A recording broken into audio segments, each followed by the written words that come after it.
Hello, this is Tony Blazier for the Motocross Vault presented by Blinzall. If you're in the market for some high-quality racing oil for your two-stroke or four, make sure you go to blinzall.com and use our discount code VAULT20 to save 20% at checkout. Thank you for all the support. Hey, I'm Steve Mathis. Welcome to Tony Blazier's Motocross Vault.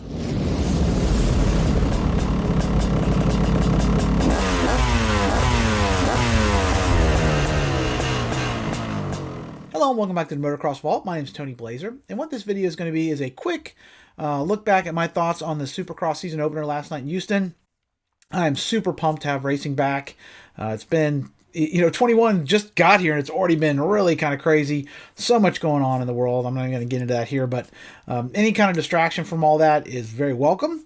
And I'm so happy that they were able to put something together, even with limited fans. I think they only had like 10,000 people in the stand. So I don't know how viable that is for Feld long term in terms of, monetarily, but it's great that there were some fans there. You could hear them cheering a little bit. Although sometimes the broadcast sounded like the sound was way off. I in the 250 main, I could barely hear the commentators. Like the background noise was off, so the mix was a little bit weird. But it made it sound like there was quite a bit of noise in the stadium. It's cool to have some people back, and I'm just so happy to see racing back. This is probably the least engaged I've been in, since I started following racing in 30 years.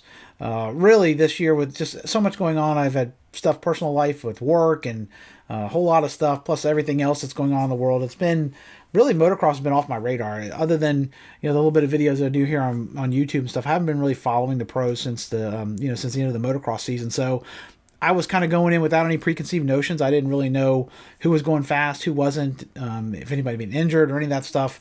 Wasn't really following it. So it was cool to kind of jump in there and, with eyes blind essentially and see how things went. I would say that I was surprised Barcia won. I mean, obviously it's not a total shock. This is the third year in a row he's won the opener, but these are all in very different settings. 2 years ago it was a mudder, so that was kind of like, oh yeah, but he's good in the mud. Last year was fairly surprising. AC looked like the guy actually to win, but Barcia was super fast and tough and very fast. And this year, man, he really took to that new bike really well. Now, it's exciting that he is like a new team. Gas, quote unquote, is a completely new team, but it is TLD. They just went from KTMs to gas, which are really the same thing, more or less, at least at this point. So it's not like they had to shake down an all-new motorcycle or anything, and I think the factory KTMs are acknowledged to be just some of the best bikes in the pit. So Barcia clearly had a great machine, but, it's new to him. I don't think he's ever ridden for KTM at any point in his career, so it had to be a little different, the steel frame, and there's a lot of stuff that KTMs are a little different, but an impressive night. I was, when he got out front early, I thought, oh man, he might check out. But then as Kenny started getting, got a hook in him midway through the race, around the 10 minutes mark, I'm thinking Kenny's probably going to hold, reel him in here and make a pass, but just didn't happen. Barcia held tight. Kenny was putting a lot of pressure on him, got close several times, but wasn't really able to make the pass. Some of that may have been the fact that the track wasn't the best. I would say obviously, sometimes the first round, the tracks are not the best. In general, the lap times are very short here. It was only like a 44-second lap, I think. I didn't think the track had a lot to separate people other than the quad, and of course, both of them were doing that. I think that if Kenny had to make the pass, he probably could have if it was later in the year and it was one of these situations where it's a do or die. Certainly, he could have run it in there on Barcia, but I don't think he wanted to pick a fight early on. It's a long series. History has proven that Barcia's typically not going to be there for the whole long thing. And you got to think that Roxon's thinking championship at this point. From his perspective, he had a great night. I mean, second is still great. And you look at his main competitors, like Eli Tomac, had a terrible night. I don't know what was going on with Eli. He had just had one of those Eli Tomac nights where it seems like once Vince Friese and him tangled a little bit and he went down, and then I didn't see anything other than the end part of it. It looked like he kind of tried to force Friese off the track in the whoops, and that kind of backfired for both of them.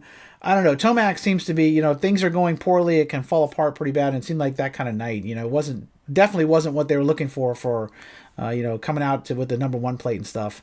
It's a long series. It's only one race. I don't want to anybody thinks it's over with is crazy. I mean, it's one night, one bad race. Any of these guys could have a bad race. A DNF or something could happen, or mud race, or yada yada, or heaven forbid somebody could get COVID or something.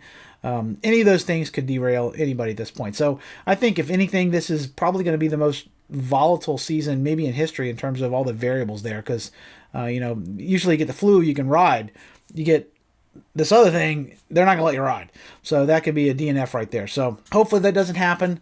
Hopefully it's a great season and everybody is competitive. But I think that adds an extra variable that will allow guys like that had a tough night, like an Eli or maybe Cooper Webb, who's clearly off the pace, maybe to make some of those points back at some point. I think Cooper is surprising. Again, I haven't been following how he's doing. I know he had that pretty bad sounding back stuff going on last year, so he pulled out of the Nationals. I hope he's fully recovered from that back stuff. I mean, it can be pretty nasty. I've had back issues myself over the years, and that other stuff always scares the hell out of me. So hopefully Cooper's 100%. Maybe he just had an off night. I don't know. He never seemed to have the pace of the front runners, though, and really kind of he started around 10th and ended up, I think, like 9th or 10th. So definitely not a great night for the champ from a couple years ago. Jason Anderson is another former champ that certainly had a rough night. I think he ended up like 15th. I have no idea what went on there. I don't know if he's crashed. Of course, not being there at the races, you can't see exactly what's happening, but it just seemed like he was, not having a great evening there. I don't know that Jason, really since his title year, I don't think has really been really much of a threat to win week in and week out. So I don't know how much of a title contender he is, but a 15th at the opener, certainly definitely not the way he probably wanted to start things out. AC, he ended up getting a 4th. Certainly a guy I was rooting for to come in. I understand he had some surgeries over the offseason, so maybe that put him back a little bit. Again, a 4th. The opener's always weird. You always got these weird outlier results and stuff. So if you're in the top 5, I think that sets you up pretty well, considering, again, like contenders like Anderson, Tomac, and Cooper Webb all had bad nights. So it really set up Roczen well. Roxon's looking good for the series.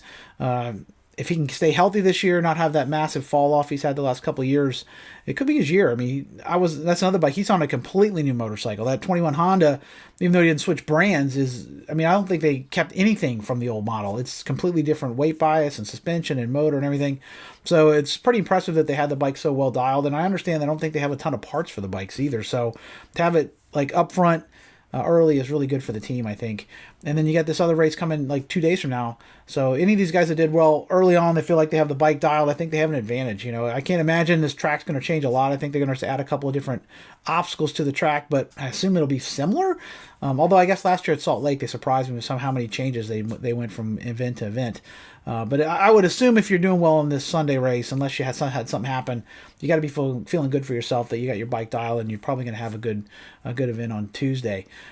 Zach's another guy that I was hoping would do real well. He had a tough day. Apparently his bike cut out over a triple on press day, and he's lucky not to break a leg. Or that is like Husqvarna.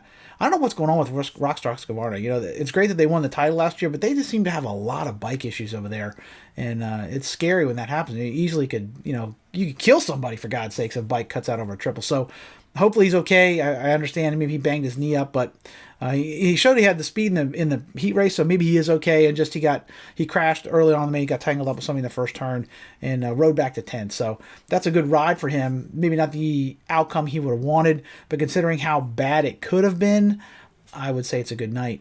In the 125, I guess the 125, now I'm getting old. In the 250 class, super pumped for Christian Craig. Craig's a guy that I think anybody who can watch him ride knows he has the speed to win. He just hasn't been able to put it together yet, as far as the title goes anyway. He wins heat races and what have you, but he was fast all day and really, really put it together in the main event. It was a very impressive ride, and you could see how much it meant to him on the podium. It was really affecting to watch. He was really, really emotional about the win, and he's had a real up and down career. At one point, I think he was working construction because he broke his back, and clearly he's a guy with tons of talent. I would love to see him win this year.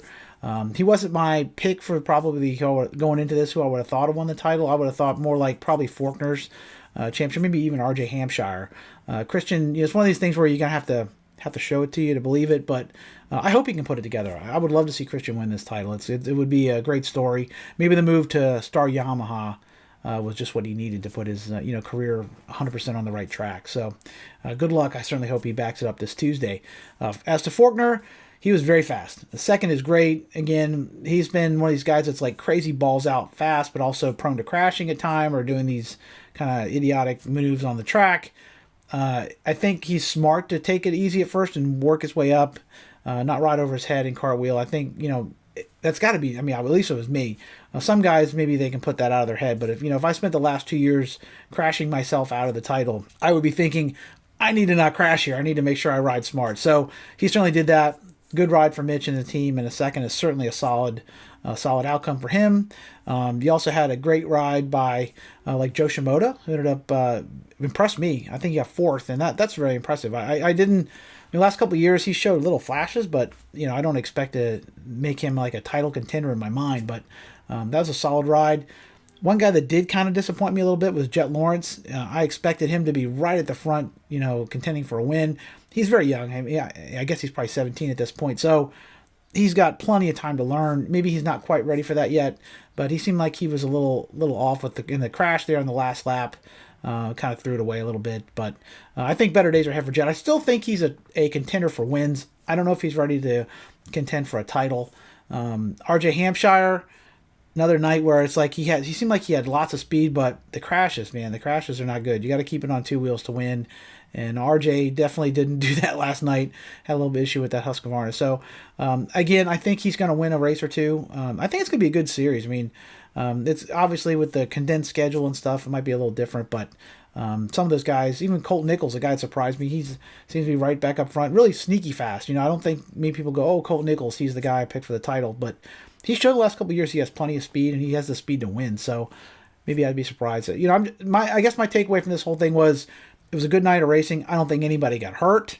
Nobody got like really wadded up, and it was just so great to have racing again.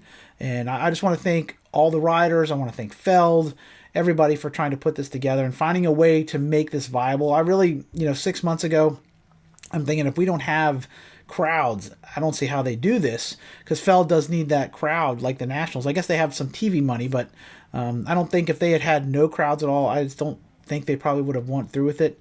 But I'm glad to see they figured out a way to make it happen. And hopefully, knock on wood, we'll be able to finish out the series with any more hiccups. So, I don't know. We'll have to see what happens. I would love to know what you guys thought of the night, who you guys were picking for Tuesday's win. Hopefully, we'll have another great night of racing in a couple days. Have something more to talk about soon. So, until we meet again, this is Tony Blazier from Motocross Vault. Keep the rubber side down. Peace.